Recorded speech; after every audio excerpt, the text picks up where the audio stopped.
ओम शांति। आज 1 फरवरी 2024 की साकार मधुर महावाक्य है। आज सद्गुरुवार है, तो सद्गुरुवार को वरदानी दिवस को पूरा दिन अनुभव करेंगे कि सद्गुरु बाबा की वरदानी हस्त मेरे सर पर है। तो सभी को शुभकामनाएं वरदानी दिवस का। तो आज के महावाक्य का मुख्य पॉइंट्स इस प्रकार हैं। बाबा कहते हैं कि इस पुरानी दुनिया से तुम्हें बेहद का संन्यास करना है। इसको देखते हुए भी नहीं देखो, यहाँ कि किसी भी चीज़ में आसक्ति नहीं रखो। भले कोई भी चीज़ को जल्दी भुलाने से मेहनत लगती है, परंतु तुम्हें ज्ञान को बुद्धि से सब कुछ भुलाना है। जो पक्के निश्चय बुद्धि हैं उन्हों के अंदर रहेगा कि इस दुनिया में हम बाकी थोड़े दिन हैं, यह तो कौड़ी मिसल शरीर है। जो पक्के निश्चय बुद्धि होंगे। आगे बाबा कहते हैं इस तमो प्रधान दुनिया को तुम्हें योग बल से सतो प्रधान बनाना है। बाबा की दिल ऐसे बच्चों से ही लगती है जो बाप को अच्छी रीति याद करते हैं और सर्विस में लगे रहते हैं। इस समय तुमको बेहद के बाप से ज्ञान मिल रहा है, इसलिए और कुछ पढ़ने की दरकार नहीं। जो कुछ पढ़ा हुआ है वह भी सब भूल जाओ, बिल्कुल बचपन में चले जाओ। लेकिन कई बच्चे रात को नोवेल आदि पढ़कर सोते हैं, तो उनकी गति क्या होगी। ऐसा कुकुड़ ज्ञानी नहीं बनना। बाप तुमको कहते हैं बच्चे सिर्फ एक जन्म के लिए पवित्र बनो, पीछे का ख्याल नहीं करो। विचार करना चाहिए हमें पवित्र रहने के लिए कौन कह रहा है। तुम बच्चों के लिए बाप वंडर ऑफ वर्ल्ड स्थापना कर रहे हैं, तो तुम्हें कितनी खुशी रहनी चाहिए। अभी 21 जन्मों के लिए तुम पद्मा पदमपति बन रहे हो। अभी 21 जन्मों के लिए तुम पद्मा पदमपति बन रहे हो। तुम्हें पुरुषार्थ ऐसा करना चाहिए जो नई दुनिया पहले पहले आओ। अब सुनते हैं महावाक्यों को विस्तार से।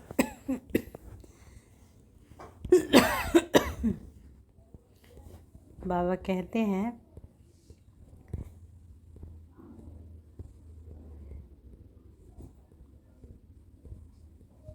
मीठे बच्चे,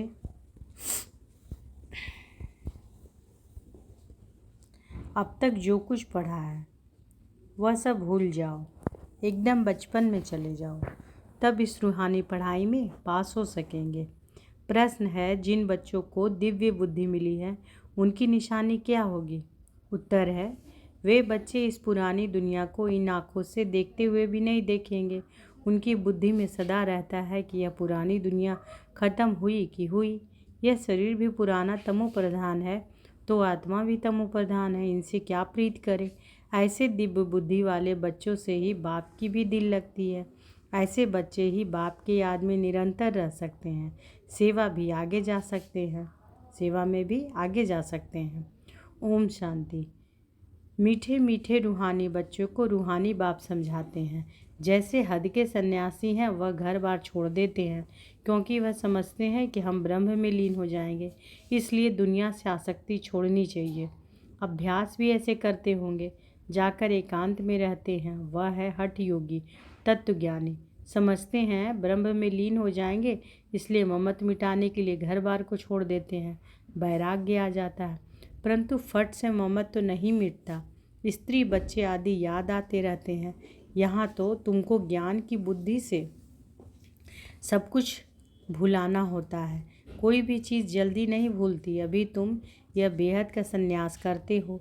याद तो सब सन्यासियों को भी रहती है, परंतु बुद्धि से समझते हैं कि हमको ब्रह्म में लीन होना है, इसलिए हमको देह भान नहीं रखना। वह है हठ योग मार्ग। समझते हैं हम यह शरीर छोड़ ब्रह्म में लीन हो जाएंगे। उनको यह पता ही नहीं कि हम शांति धाम में कैसे जा सकते हैं। तुम अब जानते हो कि हमको अपने घर जाना है। जैसे विलायत से आते हैं तो समझते हैं कि हमको बॉम्बे जाना है वाया। अभी तुम बच्चों को भी पक्का निश्चय है। बहुत कहते हैं इनकी पवित्रता अच्छी है, ज्ञान अच्छा है, संस्था अच्छी है, माताएं मेहनत अच्छी करती हैं क्योंकि अथक हो समझाती है। अपना तन मन धन लगाती है इसलिए अच्छी लगती है, परंतु हम भी ऐसा अभ्यास करें यह ख्याल भी नहीं आएगा। कई बिरला निकलता है। वह तो बाप भी कहते हैं कोटों में कोई, अर्थात जो तुम्हारे पास आते हैं उनमें से कोई निकलता है। बाकी यह पुरानी दुनिया ख़त्म होने वाली है। तुम जानते हो कि बाप आया है, साक्षात्कार हो ना हो। विवेक कहता है कि बेहद का बाप आया है। यह भी तुम जानते हो बाप एक है। वही पारलौकिक बाप ज्ञान का सागर है। लौकिक को कभी ज्ञान का सागर नहीं कहेंगे। यह भी बाप ही आकर तुम बच्चों को अपना परिचय देते हैं। तुम जानते हो कि अब पुरानी दुनिया ख़त्म होने वाली है। हमने 84 जन्मों का चक्र पूरा किया। अभी हम पुरुषार्थ करते हैं वापस सुख धाम जाने का, वाया शांति धाम। शांति धाम तो ज़रूर जाना है, वहाँ से फिर यहाँ वापस आना है। मनुष्य तो इन बातों में मूंझे हुए हैं। कोई मरता है तो समझते हैं कि बैकुंठ गया, परंतु बैकुंठ है कहाँ? यह बैकुंठ का नाम तो भारतवासी ही जानते हैं, और धर्म वाले जानते ही नहीं। सिर्फ नाम सुना है, चित्र देखे हैं, देवताओं के मंदिर आदि बहुत देखे हैं। जैसे यह दिलवाड़ा मंदिर है, लाखों करोड़ों रुपया खर्चा करके बनाया है, बनाते ही रहते हैं। देवी देवताओं को वैष्णव कहेंगे, वे विष्णु की वंशावली हैं। वो तो है ही पवित्र। सतयुग को कहा जाता है पावन दुनिया, यह है पतित दुनिया। सतयुग के वैभव आदि यहाँ होते नहीं। यहाँ तो अनाज आदि सब तमो प्रधान बन जाते हैं, स्वाद भी तमो प्रधान। बच्चियाँ ध्यान में जाती हैं, कहती हैं कि हम सूबी रस पी कर आई, बहुत स्वाद था। यहाँ भी तुम्हारे हाथ का खाते हैं तो कहते हैं बहुत स्वाद है, क्योंकि तुम अच्छी रीति बनाती हो। सब दिल भर करके खाते हैं। ऐसे नहीं कि तुम योग में रहकर बनाते हो तब स्वादिष्ट होता है। नहीं, यह भी प्रैक्टिस होती है। कोई बहुत अच्छा भोजन बनाते हैं, वहाँ तो हर चीज़ सतो प्रधान होती है, इसलिए बहुत ताकत रहती है। तमो प्रधान होने से ताकत कम हो जाती है, फिर उनसे बीमारियाँ, दुख आदि भी होता रहता है। नाम ही है दुखधाम। सुखधाम में दुख की बात ही नहीं। हम इतने सुख में जाते हैं जिसको स्वर्ग का सुख कहा जाता है। सिर्फ तुमको पवित्र बनना है, सो भी इस जन्म के लिए। पीछे का ख्याल मत करो, अभी तो तुम पवित्र बनो, पहले तो विचार करो। कहते कौन है? बेहद के बाप का परिचय देना पड़े। बेहद के बाप से सुख का वर्षा मिलता है। लौकिक बाप भी पारलौकिक बाप को याद करते हैं। बुद्धि ऊपर चली जाती है। तुम बच्चे जो निश्चय बुद्धि पक्के हो, उन्हों के अंदर रहेगा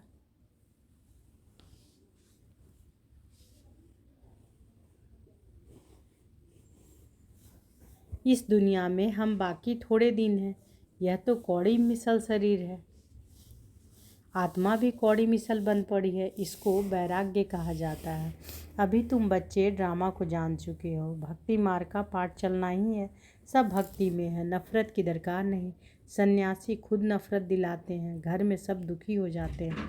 वह खुद अपने को जाकर थोड़ा सुखी करते हैं। वापिस मुक्ति में कोई जा नहीं सकते। जो भी कोई आए, वापिस कोई भी गया नहीं। यहाँ सब यहाँ ही है। एक भी निर्वाण धाम व ब्रह्म में नहीं गया है। वह समझते हैं फलाना ब्रह्म में लीन हो गया। यह सब भक्ति मार्ग के शास्त्रों में है। बाप कहते हैं कि इन शास्त्रों आदि में जो कुछ है सब भक्ति मार्ग है। तुम बच्चों को अभी ज्ञान मिल रहा है, इसलिए तुम्हें कुछ भी पढ़ने की दरकार नहीं। परंतु कोई ऐसे भी हैं जिनसे फिर नॉवेल्स आदि पढ़ने की आदत है। ज्ञान तो पूरा है नहीं, उन्हें कहा जाता है कुकुड़ ज्ञानी। रात को नॉवेल पढ़कर नींद करते हैं तो उनकी गति क्या होगी?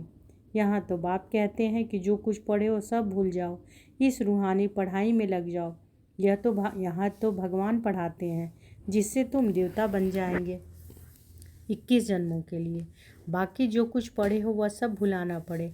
एकदम बचपन में चले जाओ, अपने को आत्मा समझो। भली आँखों से देखते हो परंतु देखते भी नहीं देखो।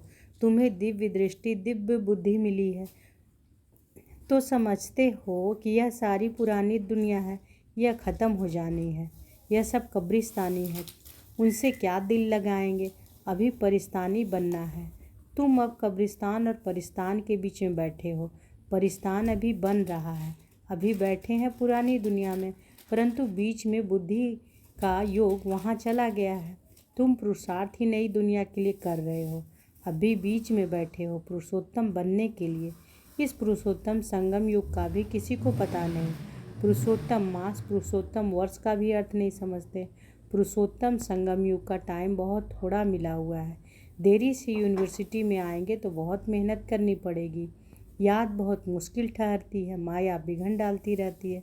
तो बाप समझाते हैं कि यह पुरानी दुनिया ख़त्म होने वाली है। बाप भल यहाँ बैठे हैं, देखते हैं, परंतु बुद्धि में है कि यह सब खत्म होने वाला है, कुछ भी रहेगा नहीं। यह तो पुरानी दुनिया है, इनसे वैराग्य हो जाता है। शरीरधारी भी सब पुराने हैं। शरीर पुराना तमो प्रधान है तो आत्मा भी तमो प्रधान है। ऐसी चीज़ को हम देखकर क्या करें? यह तो कुछ भी नहीं रहना है। उनसे प्रीत नहीं। बच्चों में भी बाप की दिल उनसे लगती है जो बाप को अच्छी रीति याद करते हैं और सर्विस करते हैं। बाकी बच्चे तो सब हैं, कितने ढेर बच्चे हैं, सब तो कभी देखेंगे भी नहीं। प्रजापिता ब्रह्मा को तो जानते भी नहीं। प्रजापिता ब्रह्मा का नाम तो सुना है, परंतु उनसे क्या मिलता है यह कुछ भी पता नहीं। ब्रह्मा का मंदिर है, दाढ़ी वाला दिखाया है, परंतु उनको कोई याद नहीं करता है, क्योंकि उनसे वर्षा मिलना नहीं है। आत्माओं को वर्षा मिलता है, एक लौकिक बाप से, दूसरा पारलौकिक बाप से। प्रजापिता ब्रह्मा को तो कोई जानते ही नहीं। यह है वंडरफुल। बाप होकर वर्षा ना दे तो अलौकिक ठहरा ना। वर्षा होता ही है हद और बेहद का, बीच में वर्षा होता नहीं। भल प्रजापिता कहते हैं, परंतु वर्षा कुछ भी नहीं। इस अलौकिक बाप को भी वर्षा पारलौकिक से मिलता है, तो यह फिर देंगे कैसे? तो बाबा क्या कह रहे हैं कि ब्रह्मा बाबा को भी जो वर्षा मिलता है तो किससे? शिव बाबा से। पारलौकिक बाप इनके थ्रू देता है। यह है रथ। इनको क्या याद करना, इनको खुद भी उस बाप को याद करना पड़ता है।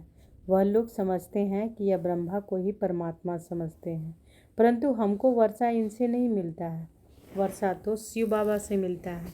यह तो बीच में दलाल रूप है, यह भी हमारे जैसा स्टूडेंट है, डरने की कोई बात नहीं। बाप कहते हैं कि इस समय सारी दुनिया तमो प्रधान है, तुमको योग बल से सतो प्रधान बनना है। लौकिक बाप से हद का वर्षा मिलता है, तुमको अब बुद्धि लगानी है बेहद में। बाप कहते हैं कि सिवाय बाप से और किसी से भी कुछ मिलना नहीं है, भी फिर भल देवताएं क्यों न हो। इस समय तो सब तमो प्रधान है। लौकिक बाप से वर्षा तो मिलता ही है, बाकी इन लक्ष्मी नारायण से तुम क्या चाहते हो? वह लोग तो समझते हैं कि यह अमर है, कभी मरते नहीं हैं, तमो प्रधान बनते नहीं हैं। लेकिन तुम जानते हो, जो सतो प्रधान थे वही तमो प्रधान में आते हैं। श्री कृष्ण को लक्ष्मी नारायण से भी ऊंच समझते हैं, क्योंकि वे फिर भी शादी किए हुए हैं। श्री कृष्ण तो जन्म से ही पवित्र हैं, इसलिए श्री कृष्ण की बहुत महिमा है। झूला भी श्री कृष्ण को झुलाते हैं, जयंती भी श्री कृष्ण की मनाते हैं, लक्ष्मी नारायण की क्यों नहीं मनाते हैं? ज्ञान न होने के कारण श्री कृष्ण को द्वापर में ले गए हैं। कहते हैं कि गीता ज्ञान द्वापर युग में दिया है। कितना कठिन है किसी को समझाना। कह देते हैं ज्ञान तो परंपरा से चला आ रहा है, परंतु परंपरा भी कब से यह कोई नहीं जानते। पूजा कब से शुरू हुई यह भी नहीं जानते, इसलिए कह देते हैं कि रचता और सृष्टि के आदि मध्यांत को नहीं जानते हैं। कल्प की आयु लाखों वर्ष कहने से परंपरा कह देते हैं। तिथि तारीख कुछ भी नहीं जानते। लक्ष्मी नारायण का भी जन्मदिन नहीं मनाते। इसको कहा जाता है अज्ञान अंधियारा। तुम्हारे में भी कोई यथार्थ रीति इन बातों को जानते नहीं। तब तो कहा जाता है कि महारथी, घोड़ेसवार और प्यादे गज को ग्राह ने खाया। ग्राह बड़े होते हैं, एकदम हप कर लेते हैं, जैसे सर्प मेढक को हप करते हैं। भगवान को बागवान, माली, खिवैया क्यों कहते हैं, यह भी तुम अभी समझते हो। बाप आकर विषय सागर से पार ले जाते हैं, तब तो कहते हैं कि नैया मेरी पार लगा दो। तुमको भी अभी पता पड़ा है कि हम कैसे पार जा रहे हैं। बाबा हमको क्षीर सागर में ले जाते हैं, वहाँ दुख दर्द की बात नहीं। तुम सुनकर औरों को भी कहते हो कि नैया को पार करने वाला खिवैया कहते हैं। हे बच्चे तुम सब अपने को, बाबा कह रहे हैं ये बात कि हे बच्चे तुम सब अपने को आत्मा समझो। तुम पहले क्षीर सागर में थे, अब विषय सागर में आ पहुँचे हो। पहले तुम देवता थे। स्वर्ग है वंडर ऑफ वर्ल्ड। सारी दुनिया में रूहानी वंडर है स्वर्ग। नाम सुनकर ही खुशी होती है। हेवन में तुम रहते हो। यहाँ 7 वंडर्स दिखाते हैं। ताजमहल को भी वंडर कहते हैं, परंतु उसमें रहने का थोड़े ही है। तुम तो वंडर ऑफ वर्ल्ड का मालिक बनते हो। तुम्हारे रहने के लिए बाप ने कितना वंडरफुल बैकुंठ बनाया है। 21 जन्मों के लिए पद्मापति बनते हो। तो तुम बच्चों को कितनी खुशी होनी चाहिए। हम उस पार जा रहे हैं। अनेक बार तुम बच्चे स्वर्ग में गए होंगे। यह चक्र तुम लगाते ही रहते हो। पुरुषार्थ ऐसा करना चाहिए जो नई दुनिया में हम पहले पहले आएँ। पुराने मकान में जाने की दिल थोड़े ही होती है। बाबा जोर देते हैं, पुरुषार्थ कर नई दुनिया में जाओ। बाबा हमें वंडर ऑफ वर्ल्ड का मालिक बनाते हैं, तो ऐसे बाप को हम क्यों नहीं याद करेंगे। बहुत मेहनत करनी है, इसको देखते भी नहीं देखो। बाप कहते हैं कि भल मैं देखता हूँ, परंतु मेरे में ज्ञान है। मैं थोड़े रोज का मुसाफिर हूँ। वैसे तुम भी यहाँ पाठ बजाने आए हो, इसलिए इससे ममत्व निकाल दो। अच्छा, मीठे मीठे सिकी लधे बच्चों प्रति माता पिता बाप दादा का याद प्यार और गुड मॉर्निंग। रूहानी बाप की रूहानी बच्चों को नमस्ते। हम रूहानी बच्चों की रूहानी माता पिता बाप दादा को याद प्यार, गुड मॉर्निंग और नमस्ते नमस्ते नमस्ते। शुक्रिया बाबा, शुक्रिया। धारणा के लिए मुख्य सार पहला है, रूहानी पढ़ाई में सदा बिजी रहना है। कभी भी नॉवेल शादी पढ़ने की गंदी आदत नहीं डालनी है। अब तक जो कुछ पढ़ा है उसे भूल बाप को याद करना है। दूसरा, इस पुरानी दुनिया में स्वयं को मेहमान समझकर रहना है। इससे प्रीत नहीं रखनी है, देखते भी नहीं देखना है। बाबा जो वरदान दिए हैं, हिम्मत और उमंग उत्साह के पंखों से उड़ती कला में उड़ने वाले तीव्र पुरुषार्थी भव। हिम्मत और उमंग उत्साह के पंखों से उड़ती कला में उड़ने वाले तीव्र पुरुषार्थी भव। उड़ती कला के 2 पंख हैं, हिम्मत और उमंग उत्साह। किसी भी कार्य में सफलता प्राप्त करने के लिए हिम्मत और उमंग उत्साह बहुत ज़रूरी है। जहाँ उमंग उत्साह नहीं होता वहाँ थकावट होती है, और थका हुआ कभी सफल नहीं होता। वर्तमान समय के अनुसार उड़ती कला के सिवाय मंजिल पर पहुँच नहीं सकते, क्योंकि पुरुषार्थ एक जन्म का और प्राप्ति 21 जन्म के लिए ही नहीं, सारे कल्प की है। तो जब समय की पहचान स्मृति में रहती है तो पुरुषार्थ स्वतः ही तीव्र गति का हो जाता है। स्लोगन है, सर्व की मनोकामनाएं पूर्ण करने वाले ही कामधेनु हैं। सर्व की मनोकामनाएं पूर्ण करने वाले ही कामधेनु हैं। तो आज के महावाक्य में बाबा बोले हैं कि अब तक जो कुछ पढ़ा है वह सब भूल जाओ, एकदम बचपन में चले जाओ, तब इस रूहानी पढ़ाई में पास हो जाएंगे। अच्छा, शुक्रिया बाबा, शुक्रिया। ओम शांति।